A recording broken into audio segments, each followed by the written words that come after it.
빌립보서 2장 5절의 말씀입니다.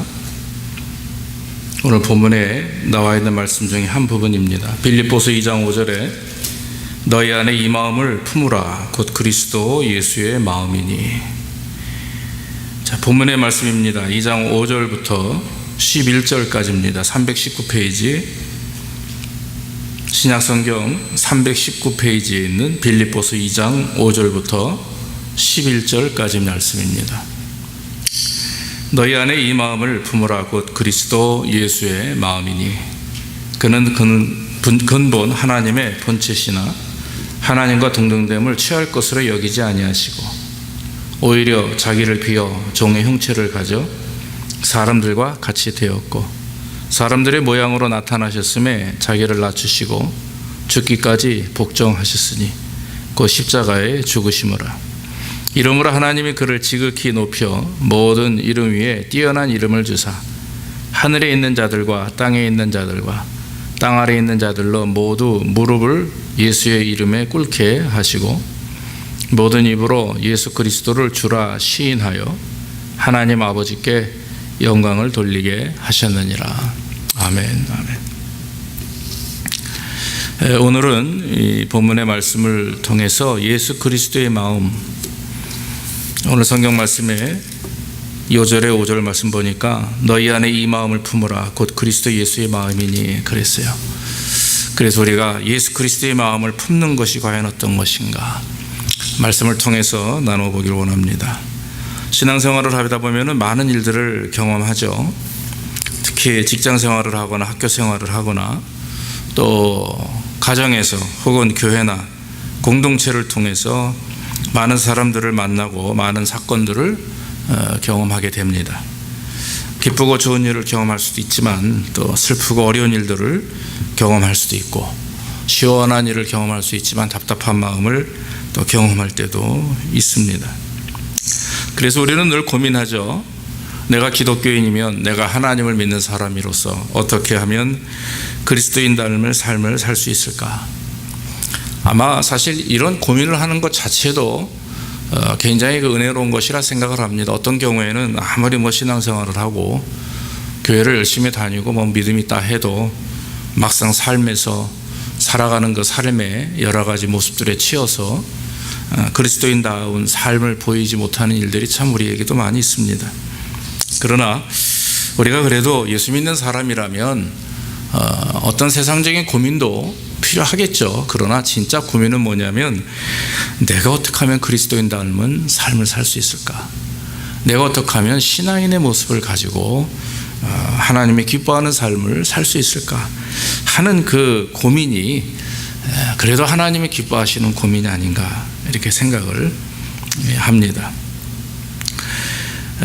우리가 어떻게 사는 것이 그리스도인 닮은 삶을 사는 것인가 생각할 때 우리는 종종 생활 방식이라든지 습관이라든지 어떤 이런 겉으로 드러나는 행위에 집착할 수가 있습니다. 거기에 중점을 가지고 내가 예수 믿는 사람이면 이렇게 해야 되지 않나 저렇게 해야 되지 않나 겉으로 드러나는 행위를 가지고 말할 수도 있습니다. 그러나 여러분 가만히 우리가 우리의 모습을 보고 신앙생활을 보면 또 하나님의 말씀을 보면 행위보다 하나님이 먼저 관심이 있는 부분이 무엇입니까? 그것은 바로 마음이죠. 마음입니다. 온전한 마음. 그래서 하나님을 믿는 사람다운 마음, 그리스도의 사랑으로 충만한 마음, 정말 거듭난 자로서 성령 충만함을 가지고 그 마음밭이 제대로 되어 있는가 하는 거죠. 마음밭이 제대로 되어 있지 않으면 아무리 겉으로 남들 보기에 훌륭한 신앙생활을 한다 해도 그것은 종교생활에 불과하고 형식적인 것에 불과합니다. 그런데 하나님이 그걸 받으시느냐? 그렇지 않죠.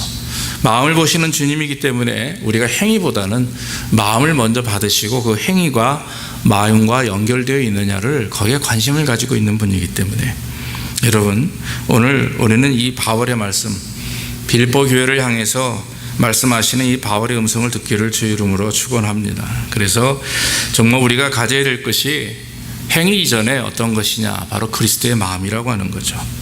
그리스도의 마음을 품고 살 때에 진정한 하나님의 자녀로서의 삶을 살 수가 있습니다. 그래서 5절 말씀에 너희 안에 이 마음을 품으라 곧 그리스도 예수의 마음이니 그랬어요. 그래서 오늘 이 말씀을 통해서 과연 우리 그리스도인들이 본받아야 될 것이 과연 뭐냐, 어떤 마음이 그리스도의 마음인가 하는 거죠. 그리스도의 마음이라고 하는 말 안에는, 문장, 그 단어 안에는요, 많은 것들이 포함되어 있습니다. 여러분, 과연 그리스도의 마음이 뭐예요? 물어보면 대답하지 못할 겁니다. 뭐 사랑하는 거, 뭐 섬기는 거, 이렇게 얘기할 수가 있겠죠. 근데 여러분, 그리스도의 마음이라고 하는 것을, 그리스도의 마음을 가지고 산다라고 하는 것은 삶의 기준이 바뀌는 건데, 예수님의 사고방식을 가지고, 예수님의 생활 습관을 가지고, 예수님의 생활 태도와 관점과 사상과 철학과, 한마디로 말하면 모든 것을 말하는 거죠.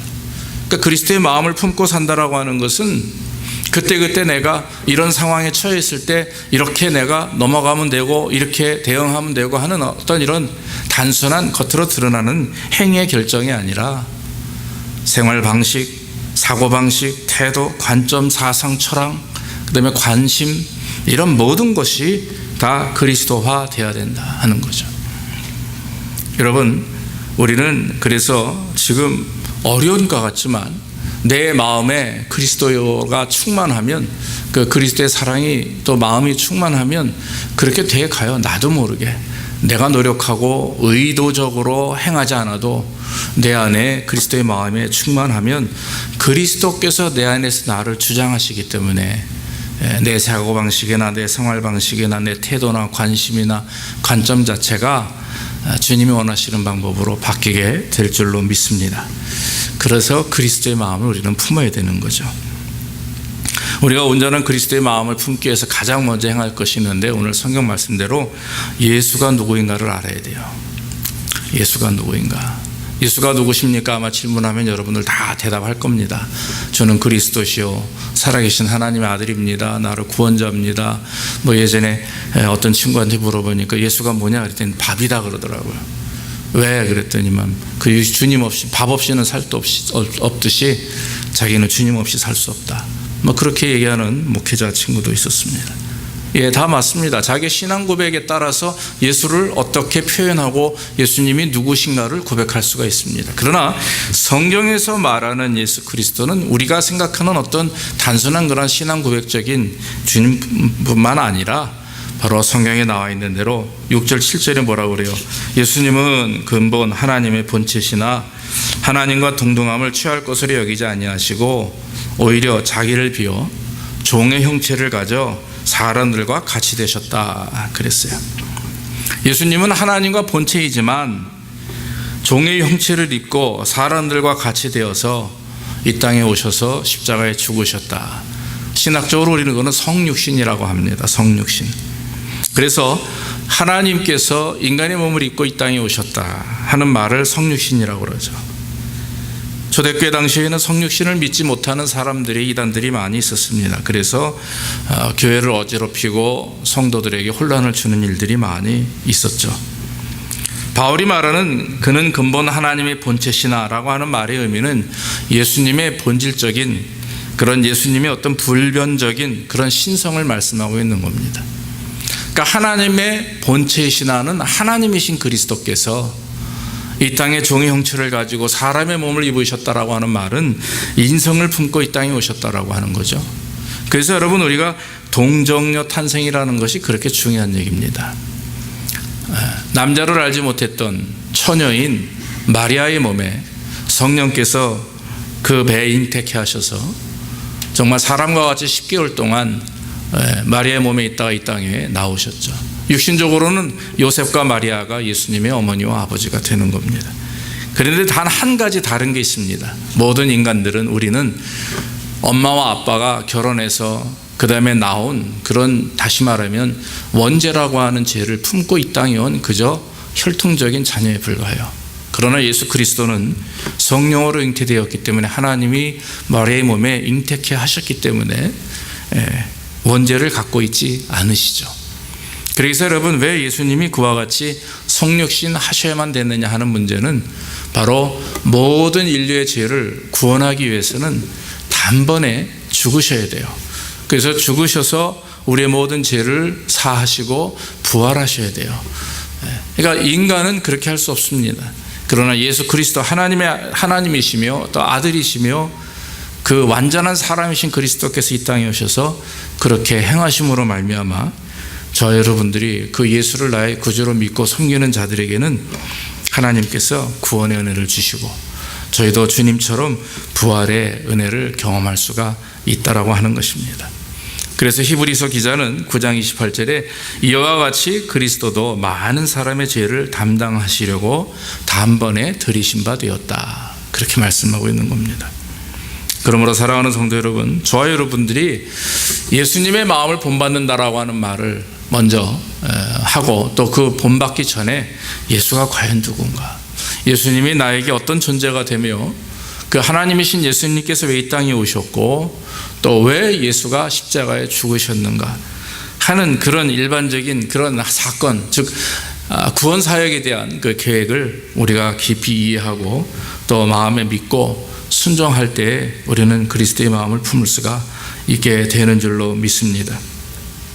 이처럼 그리스도의 마음을 품는 데 있어서 가장 중요한 것이 예수님을 아는 것, 그리고 예수님에 대한 우리의 신앙 고백이 있어야 되는 것입니다. 그래서 예수님의 신성과 인성을 인정하고 또 믿고 그리고 예수가 누구인지를 알 때 우리는 그 구원의 은혜를 경험하게 되는 거죠. 그 다음에 성경에 나와 있는 말씀대로 예수님은 스스로 자기를 비우고 낮아지셨다라고 말합니다. 우리는 이것을 예수님의 겸손이라고 그러죠. 그래서 예수의 마음을 품는다고 하는 것은 스스로 낮아짐을 배우는 거죠. 그래서 겸손이라는 것을 배우게 되는 겁니다. 여러분, 겸손이 뭡니까? 아유, 집사님 잘하셨어요. 아유, 집사님 훌륭하시는. 아유, 아닙니다, 목사님. 예, 아니에요. 제가 부족한데요. 뭐 이렇게 얘기하는 것도 겸손입니다. 그러나 여러분, 성경적 겸손은 뭐냐면요, 자기를 포기하는 걸 말해요. 요즘에 여러분, 자기를 드러내야만 성공하는 시대죠. 자기 PR 시대라고 하기도 합니다. 나를 잘 드러내게 해야 됩니다. 그래서 면접도 잘해야 되고 심지어는 외모도 가꿔야 됩니다. 그래서 심지어는 남자들이 성형수술을 하고 피부과에 가서 뭐 하고 입사시험, 입사 면접을 볼 때 그렇게 한다고 해요. 자기를 잘 PR해서 다른 사람에게 좋은 어떤 인상을 줄 때 그것이 자기에게 이익이 되고 이익이 될 수가 있죠. 글쎄요, 세상의 여러 가지 돌아가는 모습을 보면 정치나 경제, 사회, 문화, 종교 마찬가지입니다. 자기 권리를 주장하기 위해서 논쟁하게 되고 자기 권리를 주장하기 위해서 심지어는 다투기도 합니다. 자기 권리를 포기할 수 없기 때문에 서로 싸우고 분쟁하게 되죠. 이것이 사회뿐만 아니라 이제 종교계까지 그렇게 들어오게 되고 심지어는 기독교 안에도 종종 보게 됩니다. 왜 그렇습니까? 예수 그리스도의 마음이 없기 때문이죠. 예수님을 본받으려고 하는 마음이 없기 때문에 자기를 포기하고 남을 섬기고 또 남을 위해 헌신하는 것이 그리스도의 진정한 마음입니다. 절대로 자기를 포기하지 않습니다. 자기 이익을 또 자기 유익을 위해서는 무엇이든지 다 합니다. 그러나 여러분, 그것은 주님의 마음과 상반되는 것입니다. 특별히 예수 그리스도를 믿는 성도들이 자기를 포기하지 않는다면, 내 유익과 내 어떤 모든 것을 포기하지 않는다면 절대로 그리스도의 십자가의 길을 따라갈 수가 없다라고 하는 거죠. 우리는 예수님의 마음을 품고 나보다 남을 먼저 생각하며 섬김을 받기보다 먼저 섬기고 자기 것보다 남의 것을 더 소중히 생각하는 사람들이 되어야 될 줄로 믿습니다. 예수님은 근본 하나님의 본체이시나 하나님과 동등됨을 취하지 않고 자기를 비워 종의 형체를 가져 사람들과 같이 되었다 그랬습니다. 인류의 죄 때문에, 우리 개인의 죄 때문에 예수님이 이 땅에 오셨죠. 그 높은 하나님의 위치에서 그걸 버렸습니다. 성경에도 구약의 인물과 신약의 인물들을 보면 모세 같은 분도 어때요? 애굽의 왕자의 자리에서 뭐 하나님의 의해서, 의도 하에서 그들가 나왔지만 결국에는 다 포기하고 40년의 광야 생활을 지난 이후에 40년이라고 하는 시간을 80의 나이에 그것도 이스라엘을 위해서 헌신합니다. 여러분, 구약 성경을 출애굽기, 신명기 다 보지만 지금도 모세가 어디에 묻혀 있는지 몰라요. 바람과 같이 사라진 거죠. 죽었지만 성경에는 모세가 어떻게 죽었는지 어디에 묻혀 있는지 모르죠. 왜냐하면 그것이 하나님의 계획이에요. 완전히 모세는 자기 스스로 또 하나님의 의도 하에서 포기된 사람입니다. 아브라함 보십시오. 아브라함이 무엇을 포기했느냐 질문할 수 있지만 여러분들 사랑하는 외아들 포기할 수 있겠어요? 절대 못 포기하죠.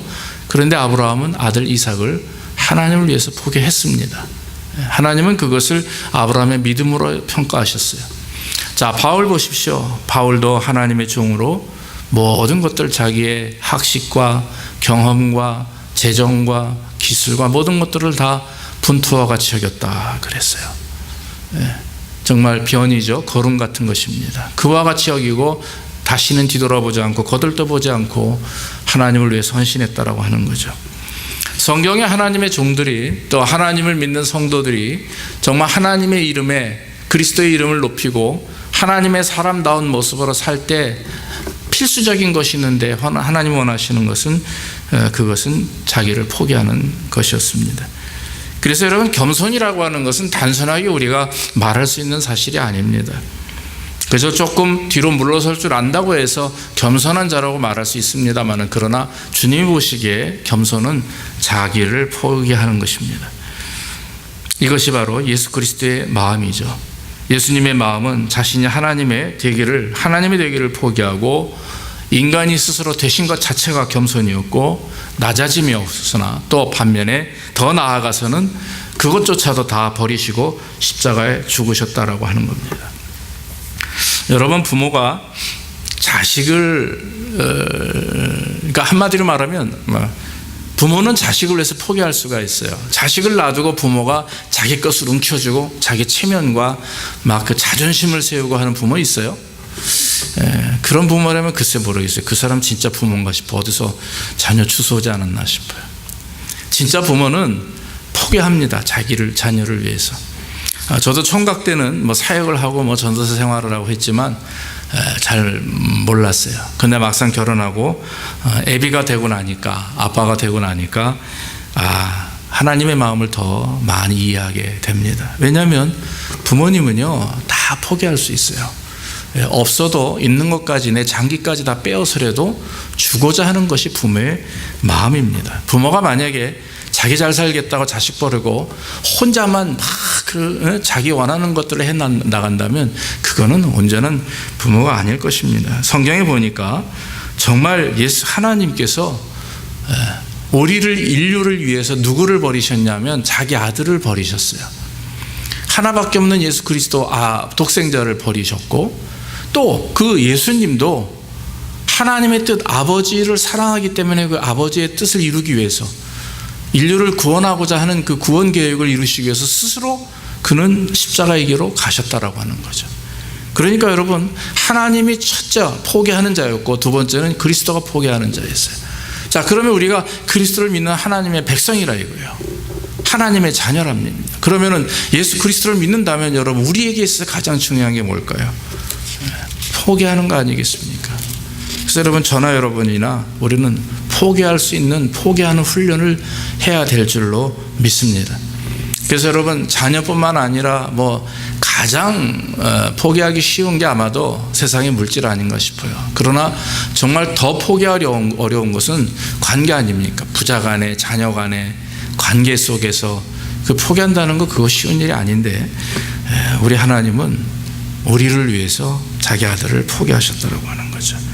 정말 겸손의 본이 되시고 사랑의 본이 되신 분이 하나님이시고 또 그것을 순종함으로 이루신 분이 예수 그리스도십니다. 그러므로 우리는 그 하나님의 역사하심과 사랑을 힘입고 구원받은 하나님의 백성이기 때문에 저와 여러분들은 삶 속에서 주님을 닮아가는 모습으로 그리스도인의 삶을 산다 하면 먼저 포기할 수 있는, 자아를 포기할 수 있는 겸손이 있어야 될 줄로 믿습니다.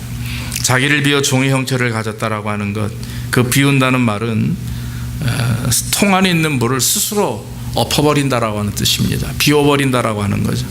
타의에 의해서가 아니라 내 힘으로, 내 스스로 통 안에 있는 물을 비워버린다 하는 것입니다. 내가 채운 것, 내가 이룬 것을 주를 위해서 버릴 수 있는 것, 아마도 그런 것들이 진정한 겸손이라고 믿어집니다. 자신의 위치나 특권, 소유, 이런 것들을 스스로 비울 수 있는 자, 그분들이 겸손한 자죠.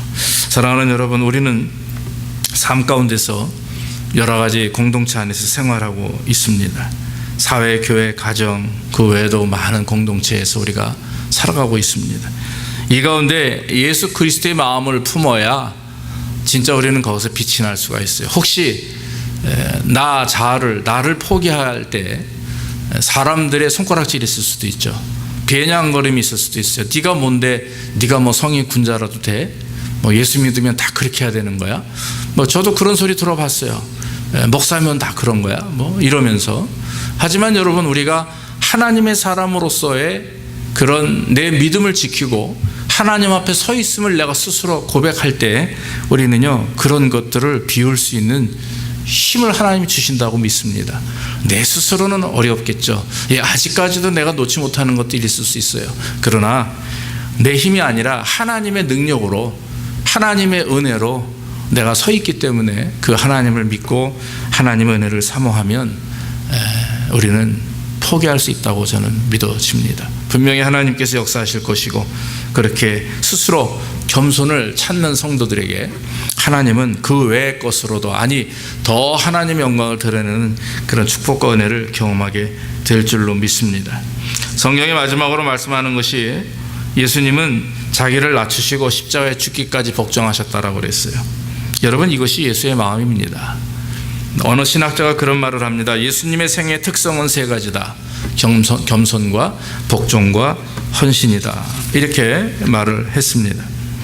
예수님은 스스로도 말씀하셨습니다. 나는 여기에 온 것이, 이 땅에 온 것이 너에게 섬김을 받으려 함이 아니라 도리어 내가 너희를 섬기러 왔다. 이렇게 말씀을 했습니다. 그러면서 제자들의 발을 씻기시고 세족식을 하셨습니다. 그건 뭘 보여주는 겁니까? 너희도 나처럼 이렇게 섬겨라. 뭐 쉽게 간단하게 얘기하면 그런 모습이죠. 베드로가 그럽니다. 주님, 어떻게 주님 감히 내 발을 당신이 씻을 수가 있습니까? 씻지 못합니다. 그랬더니 야단을 치시죠. 그러면서 내가 하는 일을 그대로 하게 놔두라 하시면서 권유하니까 베드로가 그럼 나 목욕을 시켜달라고. 그들이 한 번 구원받은 자, 죄사함 받은 자들은 그렇게 할 필요가 없다 하면서 그 안에 구원과 어떤 회개와 사함에 대한 그런 여러 가지 내용들을 하나님은 그 말씀 속에서 함축시켜서 그리스도가 제자들에게 말씀한 것을 우리가 압니다. 사랑하는 성도 여러분, 예수님께서 왜 그토록 스스로 십자가의 길을 가셨는가? 저는 확신하는 것이 사랑이라고 믿습니다. 아들로서 아버지 되시는 하나님을 사랑하는 것과 또 인류의 그런 어떤 창조자로서 모든 당신이 창조하신 이 세상에 있는 모든 인류를 사랑하시기 때문에 그와 같이 행하셨다 믿습니다. 예수님의 마지막 겟세마네 동산의 기도에서 뭐라고 말씀하세요? 주님, 아버지요, 만약에 아버지 이것을 피할 수만 있다면 내가 피하길 원합니다. 그러나 내 뜻대로 마옵시고 아버지 뜻대로 하옵소서. 이렇게 말을 했습니다. 그리고 나서는 마음의 결심을 하시고 겟세마네 동산에서 내려오셨죠. 자, 여러분, 십자가에 달려 죽는다는 것, 그건 형벌입니다. 세상에서 가장 창피하고 가장 아주 혹독한 죄의 그 형이 사형법이 그 십자가법입니다. 그러니까 사람을 갑자기 죽이는 게 아닙니다. 아예 목에 매달거나 총으로 쏘거나 뭐 어떻게 하면 갑자기 죽죠. 순간 딱 숨이 끊어지지만 십자가에 못 박아서 말려 죽이는 것은요, 적게도 6시간, 심지어는 이틀도 간대요. 그 고통은 이루 말할 수가 없습니다. 뭐 예수님이 손에 박힌 못, 그냥 우리가 쓰는 요만한 못이 아닙니다. 거의 두께가 1인치 정도 되는 그런 뭐 20cm, 30cm 되는 큰 못이 아니죠. 그건 거의 철근 같은 건데, 왜냐하면 8, 90kg가 되는 사람을 매달기 위해서는 그런 게 필요한 거죠. 그러니까 두 손과 발에 이렇게 발등에 묶어서 그것을 6시간 동안 물과 피를 다 흘리셨다.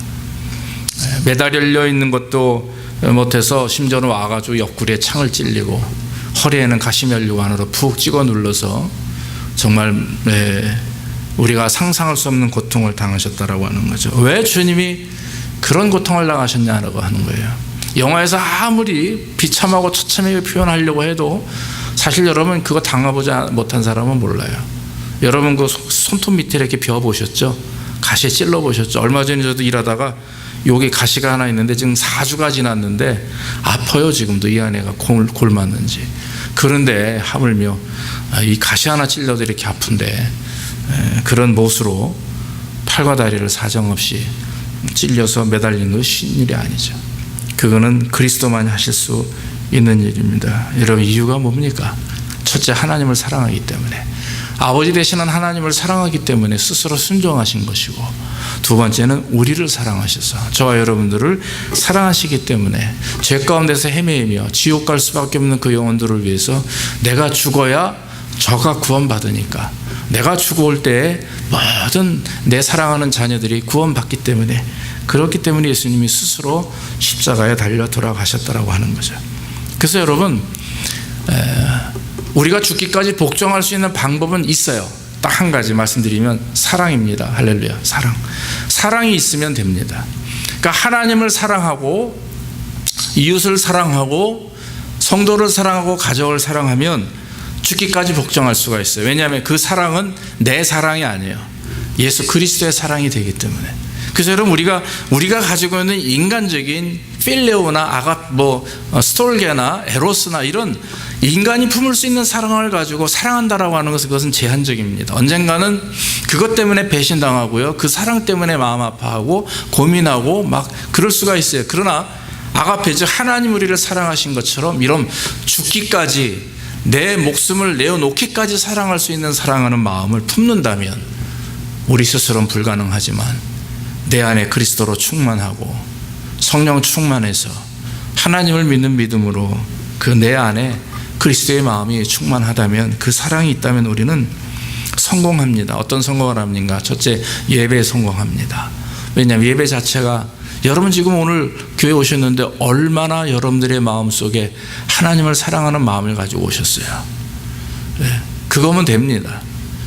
저보고 싶어서 그런 거 없어도 돼요. 하나님을 얼마나 내가 사랑하느냐, 그것이 최고 목적입니다. 그 두 번째, 세 번째 목적은 필요 없습니다. 하나님을 얼마나 사랑하면 사랑하는 마음을 가지고 예배하기 위해서 오는 것. 그리고 나서 이제 우리 성도들 보고 싶어서 성도들과 교제하기 위해서 오는 거죠. 제일 중요한 것은 첫째는 하나님을 사랑하는 것.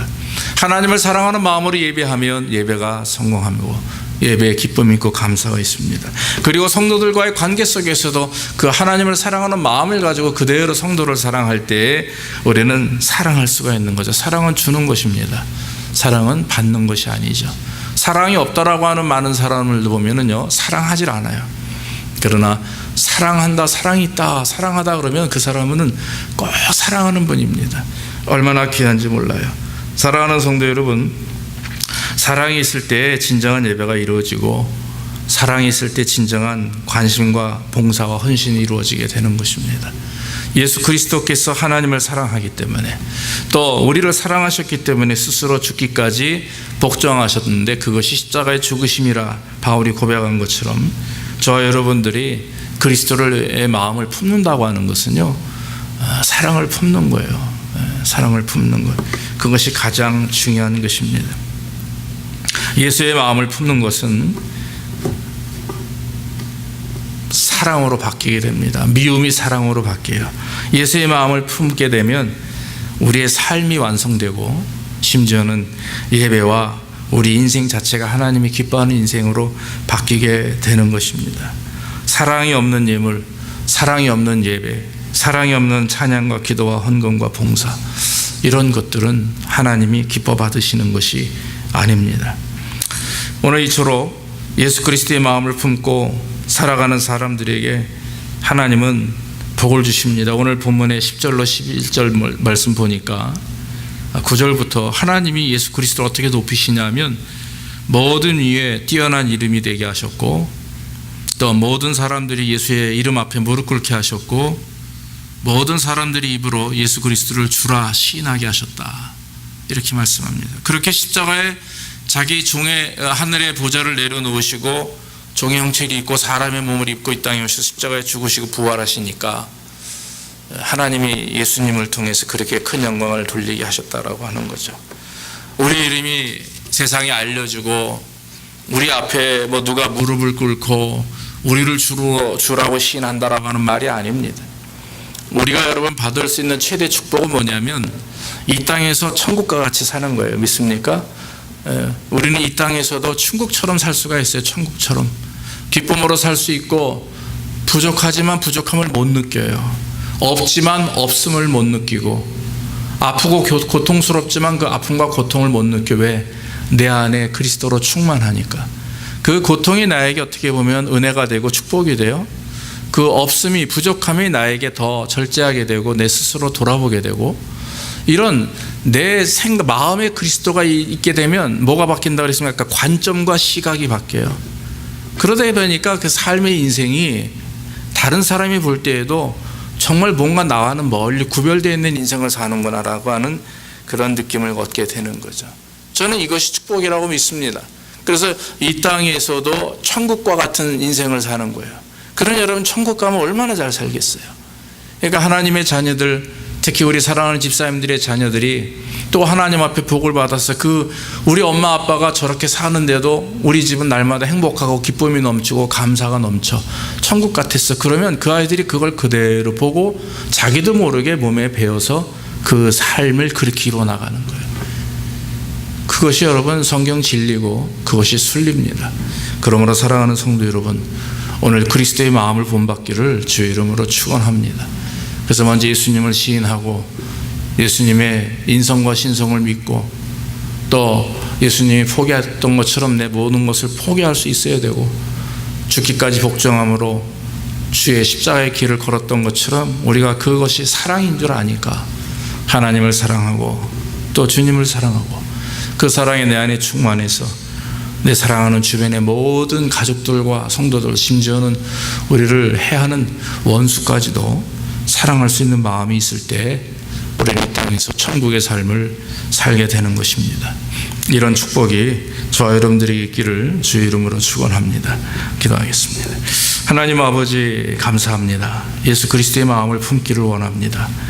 죽기까지 복종하시며 또 하늘 보좌를 버리시고 이 땅에 오셔서 종의 형체를 가지고 사람의 몸을 입고 이 땅에 오셨습니다. 나 죽이고 죽기까지 복종하심으로 십자가의 죽으심을 통해서 우리가 모두가 다 구원받은 하나님의 백성이 되었습니다. 하나님, 그저 입으로만 주님을 믿는다 하지 말게 하시고 행위로만 주님을 예배하지 않게 하시고 우리 마음 중심이 주님과 동일한 모습을 갖게 인도하여 주옵소서. 주님의 마음을 본받게 하시고 포기할 줄 알게 하시고 복종할 줄 알게 하시고 사랑할 줄 알게 하셔서 정말 이 땅에서 아름다운 천국의 삶을 누리며 우리 자손 만대가 천국 백성 될 수 있도록 복을 내려 주시옵소서. 예수님의 이름으로 기도하옵나이다. 아멘. 우리 찬송가 91장 찬송하시면서 예물 드리겠습니다.